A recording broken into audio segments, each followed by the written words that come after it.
WCBI News at 10 starts now.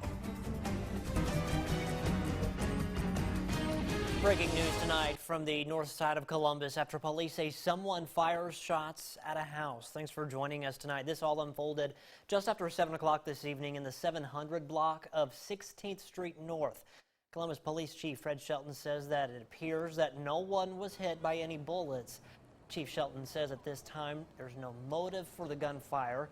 The case is still under investigation. No arrests have been made at this time. While the coronavirus has been the main focus of much of the healthcare news lately, it's another disease making news today. The Mississippi State Department of Health is reporting the first child flu death of the 2020 flu season. Now, this is the first child to die from the flu since 2018. That's according to the health department. Also, the mysterious multi-system inflammatory syndrome that's popping up in the state. It's an illness affecting children that health experts believe is tied to COVID-19. So far, there's only one confirmed case. It's in central Mississippi.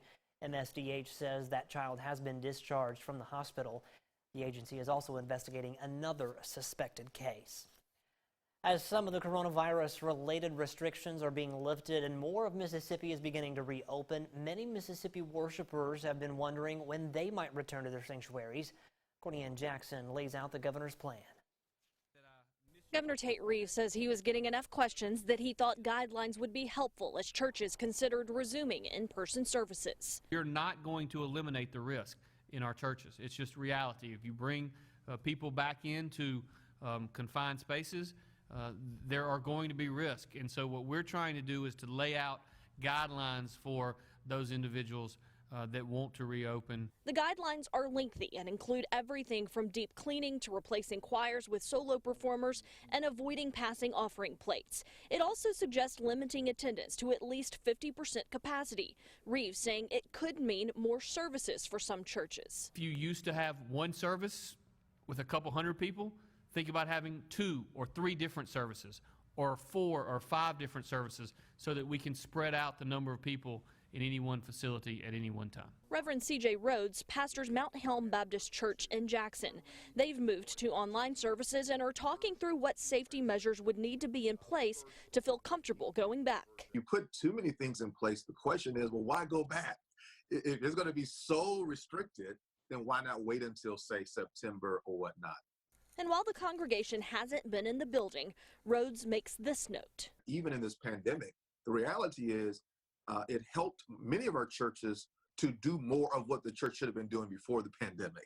You know, we think about church only in terms of Sunday morning, but there's so much more that we do any given day of the week, and this pandemic has really heightened our awareness of that. Courtney Ann Jackson, WCBI News. The guidelines were developed in consultation with the Department of Health and include some specific safety measures that churches may consider. Well, in 2 weeks, Aberdeen voters will finally be able to cast their ballots for this year's Democratic primary. This will be the first election in our viewing area since coronavirus restrictions shut just about everything down. Quentin Smith speaks with the city clerk about new precautions to ensure that everyone will stay safe while voting. Our primary is June the 2nd, and we're just encouraging everybody to vote. It's a simple but yet important message. Aberdeen City Clerk Jackie Benson says they're taking extreme measures in making sure everyone is safe and comfortable when going to the poll. We're giving all the poll workers masks and gloves, and of course we're going to be practicing the CDC recommendations as far as social distancing, and we're moving everything, spreading it out away from each other so that everybody will feel secure. She says they're also sanitizing all of the precincts and will wipe down all equipment after it's been used by voters. But for those who still aren't comfortable visiting the polls, other options are available. It's very important to exercise your right to vote. A lot of people are not feeling secure in coming to the polls, so we've had a lot of absentee votes. To vote absentee, people can pull up to City Hall and do curbside voting, go inside and vote, or just simply mail in their ballot. We've had a lot of people just to come in the office because, I mean, it's just the office people, and there's only that one person in there, so they feel pretty secure with that. Along with keeping voters safe, having people who are able to work the polls is also a top priority. The city clerk says a few people have already called saying they won't work during this election. Now she's creating a list to determine who will be able to handle the workload. The Secretary of State said on the news last night, some of our workers are in the age group that is more susceptible to it. So we're just trying to take every precaution for them. Like I say, it's we want people to vote, but we want people to be safe too. Okay. Our workers and our citizens. Now, the city will use paper ballots. Voters are encouraged to wear masks. Benson says absentee voting will last until May 30th. The primary is set for June 2nd, and the general election will be July 7th. The Pearl River Resort in Neshoba County will remain closed. No timeline on reopening was given in today's announcement from the Mississippi Band of Choctaw Indians. The tribe owns and operates the Pearl River Resort and Bakhoma Casino. Tribal property is not subject to state gaming regulations. The Mississippi Gaming Commission is allowing casinos to reopen Thursday. Resort management says new cleaning technology and protocols will be in place once they reopen. Pearl River Resort is home to a golf course, water park, and 2 casinos. We had some comfortable air in place today for late May. Hopefully you could take advantage of it. I think we're going to do it again tomorrow. Slightly warmer overall, 77 degrees, a mix of sun and clouds. Can't rule out an isolated shower or two, but much like today, most of you will not see any rain here for our Wednesday. But 70s to around 80, a little bit warmer in the south, a little bit cooler in the north. We've had a few showers in the region, but right now, pretty quiet night. But there will be an opportunity for maybe a few blips on radar as we get into our Wednesday afternoon. We are looking at more heat, more humidity by the holiday weekend. More on that in just a few minutes. A 20-year legal battle ends in a victory for victims of 1998 terror attacks. Attorneys Bill Wheeler and Jamie Franks sued the government of Sudan for its role in funding al-Qaeda-led truck bomb attacks at U.S. embassies in Kenya and Tanzania. That is. The bombings killed hundreds and injured thousands. Victims and family members sued Sudan, claiming it should be held financially responsible for helping the terrorists carry out the attacks. On Monday, the U.S. Supreme Court reinstated $4.3 billion in punitive damages against Sudan. That brings the total judgment against Sudan to about $10 billion for victims and their families. These terrorists, if you take their money away from them, then they're basically thugs on the street. And that's what we need to do, is make sure we do that. But we also need to hold countries accountable who support terrorists. And Sudan gave the aid, comfort, and everything to Osama bin Laden and al-Qaeda and helped do this. We have already gone out and put collection actions in force against Sudan. We put liens on American companies and other companies that are doing business with Sudan. Now, the U.S. Solicitor General argued on behalf of plaintiffs in the case. The OKTIBBEHA County Engineer is clearing up confusion after yesterday's decision by the Board of Supervisors to get the Attorney General's opinion on how he's doing work for the county. CLYDE Pritchard denies allegations by some supervisors who claim he's going against required guidelines from the Mississippi Board of Licensure for professional engineers and surveyors. Pritchard tells WCBI he's appointed by the board as a consultant. He's not a county employee and not on the payroll. He adds the board comes to him with a project and asks him to design a plan that is then sent for approval by another agency, like MDEQ, for example. Once that's approved, bids are sent out, then the board approves who does the project. 2 takeaways. One is that there is no double dipping, okay? We're not approving our own work at all.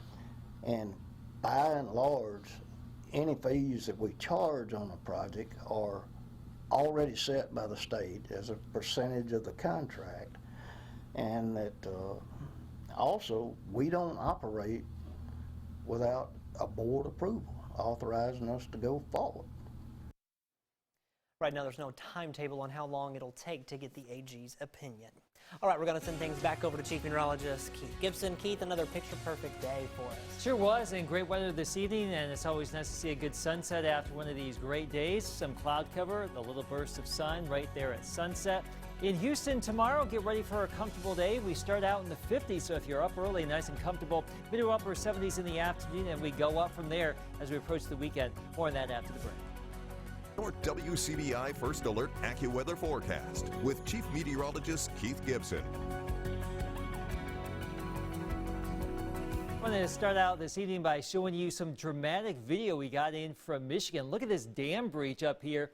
This is northwest of Midland, Michigan. Lots of rain, lots of flooding. That entire lake is going to be draining tonight because of that breach right there.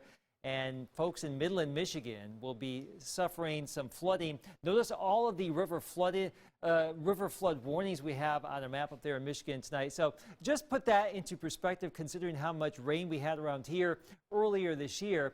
That heavy rain is shifting back to the north. A lot of that is being because of this upper area of low pressure right there swirling around. We are still being affected by it. That's why it was cooler today. That's why it's going to be cool tomorrow. The heaviest rain on the eastern side of this thing, but there were some showers in Tennessee today, even far northeastern Mississippi. We can't rule out a few isolated showers tomorrow, but a better chance for some of these pop-up showers and storms as we get into Friday and throughout the upcoming holiday weekend. Our time lapse from Columbus this evening, looking back to the west, we spun the camera around and caught the sunset. Pretty nice here across our region. Very comfortable if you are out and about. And over at Durham's Pharmacy in Vernon, Alabama, more cloud cover, but there's the setting sun.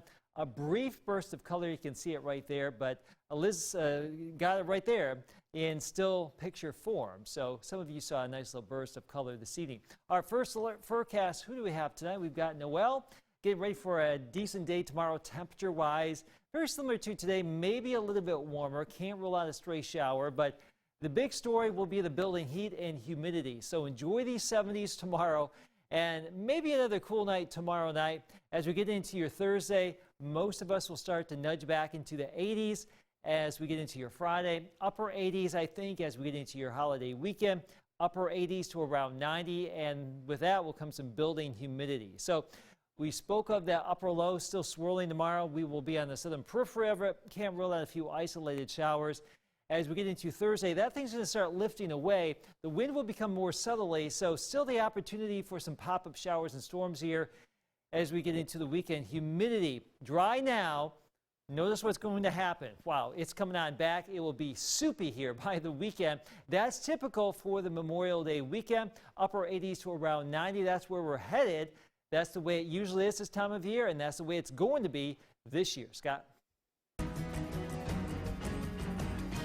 We now know the names of the two workers killed in a construction accident in Starkville. 19-year-old William Kazir and 36-year-old Zachary Wayne Osborne were trapped when a trench collapsed at a construction site near Lynn Lane and South Montgomery Street this morning. Kazir was flown to North Mississippi Medical Center in Tupelo but died en route. Osborne was pronounced dead at the scene. The two men worked for Southern Civil Contracting out of Tuscaloosa. OSHA representatives have been at the scene investigating the incident. Both Kazir and Osborne's bodies have been sent to the state crime lab for an autopsy. A popular children's consignment event takes place at the Tupelo Furniture Market. We'll tell you how organizers are keeping everything safe for shoppers. We'll have that story coming up on WCBI News. Welcome back, everyone. Businesses across the state continue to reopen, and special events are also back on the schedule. Our Allie Martin shows us what preparations that are taking place for popular sales event coming to Tupelo Furniture Market. Shoppers visiting the New to You consignment event will notice a lot of changes. Hand sanitizer stations are set up throughout the space at the Tupelo Furniture Market. This is the first major event since concerns over the coronavirus prompted shelter-in-place orders back in March. If your kid uses it, we sell it. Michelle Cox holds the New to You children's consignment sale twice a year at the Tupelo Furniture Market. The event attracts a large crowd of shoppers looking for bargains on toys, games, clothes, furniture, and other items. The sale was scheduled earlier this year but was postponed when shelter-in-place orders were issued because of COVID-19. Cox says she is glad restrictions are being lifted and businesses are opening back up. I think it's up to us as individuals to self-police and you know, we all know what we need to do. It's just a matter of everybody doing it. It won't ever, I don't think, go back to the way it was. It's just going to be a new normal. Part of that new normal includes the recommendation to wear face masks. Shoppers who don't have one can buy one on site if they want to. Cox is also encouraging people to leave their children home, but if they come, there will be a new rule to follow. If they elect to bring a child, the child has to be with them. I mean, in the past, I mean, we have thousands and thousands and thousands of toys. And, you know, kids that are 9, 10, 11, 12 years old would go to the toys and be shopping the toys while the mom is at the clothes, and that's fine back then. But now we're requiring that the children stay with the adult. Consigners like Kara Webb say they appreciate the extra safety measures. The space, the facility, the hand sanitizer, the mask, everything provided for you, it makes you feel a little bit better. And you kind of get to see multiple people working in a certain area, and it just shows you that you don't have to be scared to go out to places. Tupelo Furniture Market owner V.M. Cleveland says it's important for the public to see events like New to You coming back. Since the governor's opened it back up, we feel that if we really do what we're supposed to do, this will be a great event.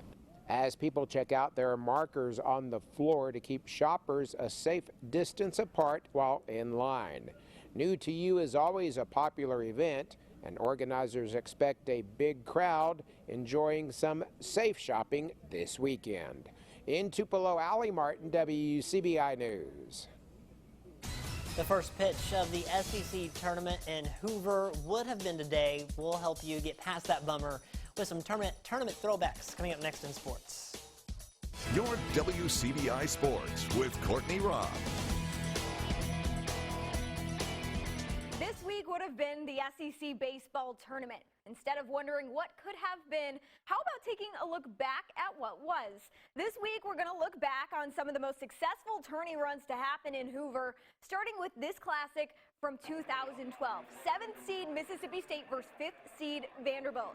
Starting things off in the top of the first, MSU in a jam. Conrad Greger lines one out to Wes Ray, throws to second for the double play that ends the inning. It's knotted up at nothing.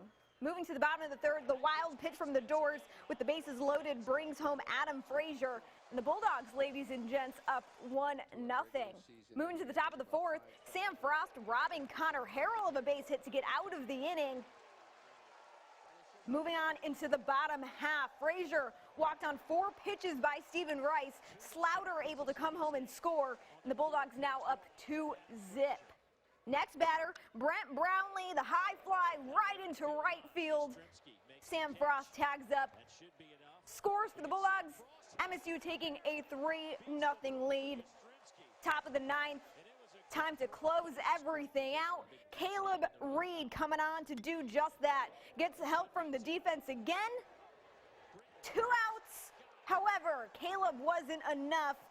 So let's bring on the SEC Pitcher of the Year candidate, Chris Stratton, to finish it off.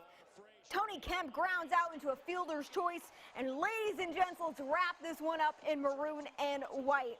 First career save for Stratton in this one, coming in a huge fashion. State winning it 3-0 for the first tourney title. That was since 2005, their 7th of all time, happening here in 2012.